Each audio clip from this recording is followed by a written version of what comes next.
Everybody's the same. There's no difference here. We fall out of synchronicity here when we start to take measurements. When we start to say, oh, this person and that person, da-da-da-da. Comparison is hell. I invite you to stop it. What I'm saying is the whole education of the society. Yeah, there we go. Yeah. Is according to a certain observation of the universe. You know, Earth is going around the sun, Milky Way. Time is linear, it seems to us, to most people, say. But then certain things happen. We get the information of something that has not happened yet. Or we look at someone from behind, he just turns around and looks.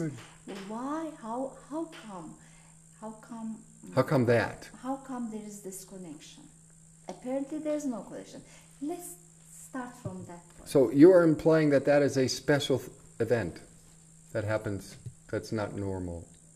That's where you're leading me. May I invite you to consider the possibility that we exist in many different realities at once. We are multidimensional beings, and those events probably happen a lot more than we notice within our daily lives. In fact, I'm sure that they do. In fact, we exist in magic all the time. It's whether we're aware of it or not aware of it. It's not whether we're right or wrong. It's a question of being more aware or less aware. So, why do they happen? Well, I mean, to the person that it's happening to, it's serving as a message. Maybe a reminder to them that, hey, you know, your ordinary world that you're running around in there has a lot more possibility than what you're giving it. And that's like a little knock on the door saying, hey, what about looking at this part of yourself?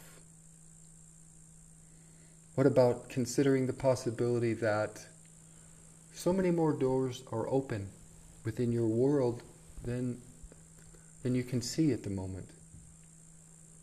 You know, let me put it to you this way. You know, we are not humans having a spiritual experience here, or seeking a spiritual experience. We are spirits that have chosen to come and sample a human existence.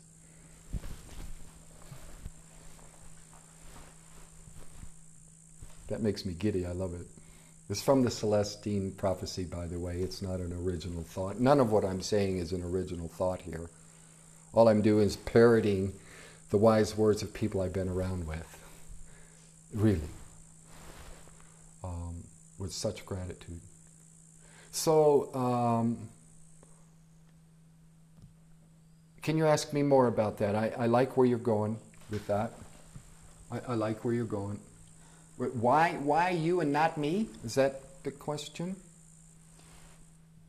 Well, there must be an explanation to all this going on. And I want your explanation. Well, they call it the Great Mystery. And they call it that for very good reasons. Wakan Tonka, the Great Mystery.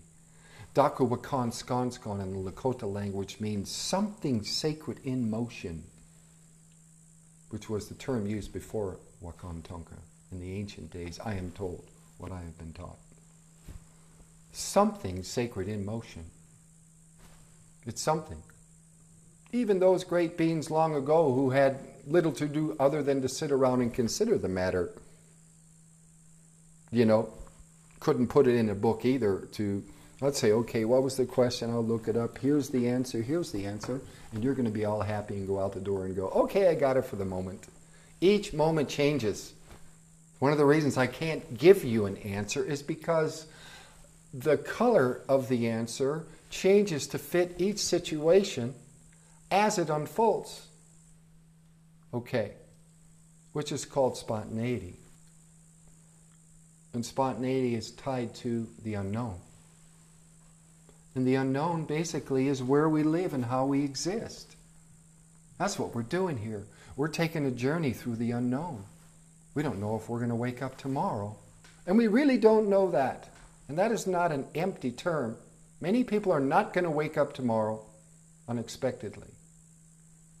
So the wise ones, these sacred beings that I've sat with and have listened to for so many years, they say you cannot take any moment for granted. In fact, the experiment and the journey is within the moment. And that's all we have. That's all there is. And that's a celebration when you begin to understand that you can't get anything more out of life than what is right in front of you. As soon as you do, as soon as you attempt to want to change something, to get more of it, or let's say refine it in a way that is not being presented to you, then basically you're entering into a situation of misery. You're saying, well, I don't like what I'm being given here, and you're definitely being given that many times. It could be a bad medicine, a bad pill to take at the time, but that may be exactly what you need for your unfolding, for your maturity, for your journey on the path, you see. So many times I've done so many things that have been unpleasant, that I wish I was doing other things. But I knew in the process of doing it, I was being empowered and strengthened somehow. And I just surrendered. It's called surrender. When you look in the face of something and you can't figure it out, may I suggest you just surrender. You drop all the mental constructs, you see. And, I've learned from Shanti Mai and others that when you go into a state of surrender, you are simply releasing and giving back things that you don't want anyhow, that are the things that construct the barrier that keep you from seeing the message, or keep you from just being okay with the moment, whether it's not comfortable or whether it's comfortable. When you get to the point where you are giving a value to this and to that, then you're basically in duality again. In good and bad, in high and low, and you know what I'm talking about here. When you start to give it that kind of measurement, in the Taoist way, you walk the middle way. Okay, you just walk the middle path, and you stay on that path, so to speak. And a certain clarity comes into play because you're not juxtapositioning thoughts. You're not trying to think yourself through the story.